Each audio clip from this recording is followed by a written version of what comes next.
ஆத்மா வணக்கம். அன்பே சிவ மணிமே குரு. வணக்கம் சாமி. வணக்கம்பா. நல்லா சந்தேகத்தை ஒன்று கேட்கணும் சாமி. கீழேப்பா, என்ன சந்தேகம்பா? மரத்தை வச்சவன் தண்ணி ஊட்டுறான். ஆமாம். அப்படின்னா என்ன சாமி? மரத்தை வந்து தண்ணி ஊற்றுவோன்னா, நம்ம பெற்றவங்க தாய் தகவல் பெற்று வளர்க்குறாங்கன்னு வச்சுக்க, அப்போ நம்ம தூக்கி ரோட்டில் போட்டுற மாட்டாங்க. அவங்க என்ன செய்வாங்க, நம்மளுக்கு காப்பாற்றுவாங்க. நம்ம வந்து சீராட்டி தாளாட்டி நம்மளுக்கு என்ன வேணுமோ நமக்கு எல்லாமே செய்வாங்க இல்லையா? அப்போ வந்து ஆண்டவன் தான் வந்து முதல் நம்ம ஆரம்பத்தில் உண்டு பண்ணுது. ஆண்டவர் சக்தி இருக்கான். அப்போ ஆண்டவன் கைவிட மாட்டான். மரத்துக்கு வச்சு தண்ணி ஊற்றுவான்னா, ஒரு மரம் வந்து வச்சுட்டானாக்கா தண்ணி நம்ம ஊற்றினாலும் தானாக அது வளருது, தானாக காய்க்காக்குது, தானாக அப்போ நமக்கு எல்லாருக்கும் பயன்படுது. அதேமாரி நம்ம பிள்ளைகளை வந்து பெற்று வளர்க்கும்போது அப்பா என்ன நினைப்பாங்க, நம்மளுக்கு சோறு கூட கஞ்சி ஊற்றி நினைப்பாங்க.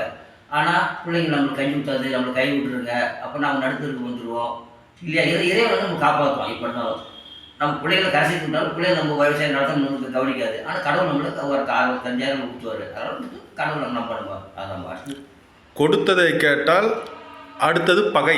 நீ வந்து வருகையில் இருக்கும்போது ஒரு 1,00,000 கடன் வாங்குற, அப்போ நான் நண்பனாக அது பழகிருப்பீங்க. ஆனால் காசு வாங்கினோடனே நீங்கள் வட்டி கட்டல, அசல் கொடுங்கன்னா அன்னைக்கு பகை உண்டாகி போகுது. அப்போ நண்பர்கள் ஃப்ரெண்ட்ஷிப் சொந்த கூட வாங்கினா கூட கை மாற்றி கொடுத்துடணும். நீ கொடுக்கலன்னா அது கட்டாயிடும், அது பகையாக மாறிடும். அந்த இருக்குது நீ கொடுக்குறீங்க, அப்போ காசு தான் வந்து பெருசாக தெரியுதுப்பா.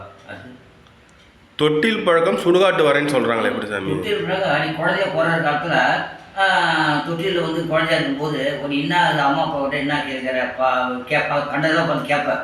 அது நீ கேட்கக்கூடாது. அப்பா அம்மா காசு இருக்காது, நீ அழுகு கேட்டு அழுது வாங்குவ, ரோட்டில் புரண்டுவ. அப்பா என்ன செய்வாங்க, அவங்க வாங்கி கொடுப்பாங்க. அதே தான் வளர்ந்து வர காலத்தில் பெருசானா கூட சட்டை கேட்ப, வாட்சி கேட்ப, டூ வீலர் கேட்ப, எல்லாம் கேட்ப. படிக்க வச்சு பெரிய ஆகிறது அவங்க பெரிய விஷயமாகுது.